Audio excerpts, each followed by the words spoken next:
Good morning. I look like I'm having coffee, like in a prison picture thing. But my son came home yesterday and he's got a friend sleeping in the living room, which makes me so happy. But I'm having my coffee here in my kitchen.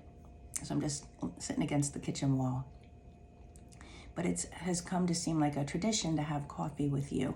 So I didn't want to miss it. And I wanted to talk about traditions this week because Thanksgiving is such a traditional holiday for people. When my daughter was alive, when Charlotte was alive, she spent most Thanksgivings in the hospital. I think maybe only 3 of them was she not in the hospital.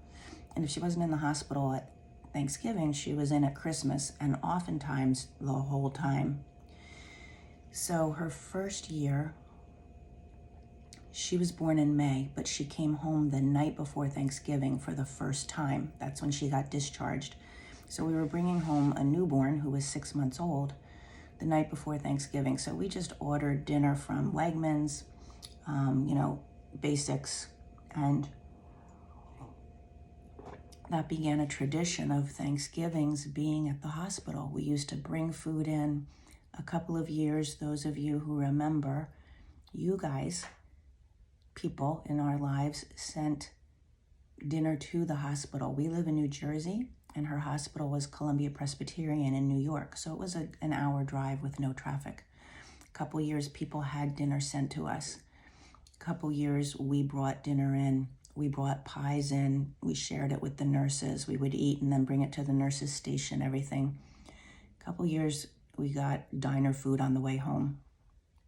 And after she died, we didn't do anything that year. Well, that's not true. We went out to a restaurant, but we just went out to a restaurant. And then it was the pandemic after that. So having a friend sleep over feels like a new possible tradition for us.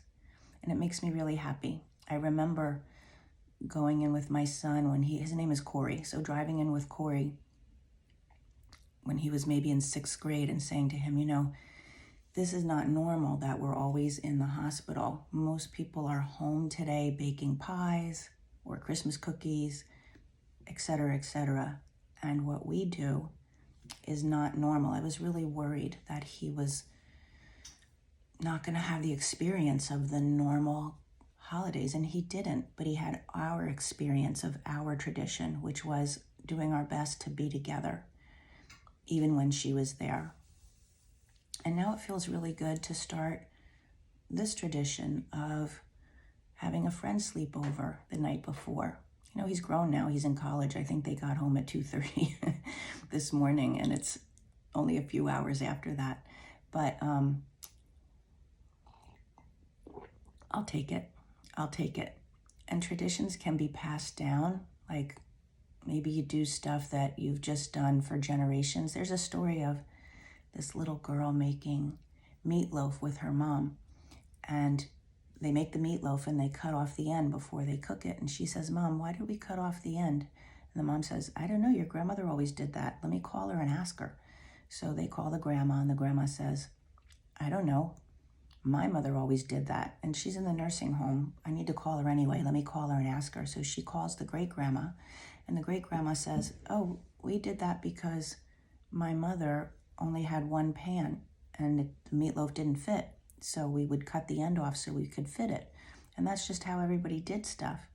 So traditions can just come that way. And some traditions it's okay to let go of. I'll be honest, there's a lot of recipes that we used to make traditionally, like when I was growing up, that I change now because I want to eat healthier. Not everybody's a fan of that, but I've done that. But traditions like this feels like a new tradition for us.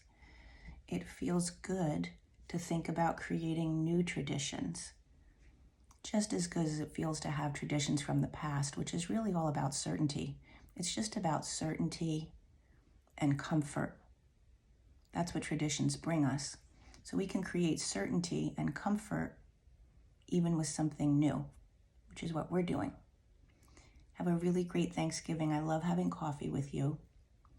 I'm going to wait before I start cleaning, because they're asleep. Although probably nothing will wake them up.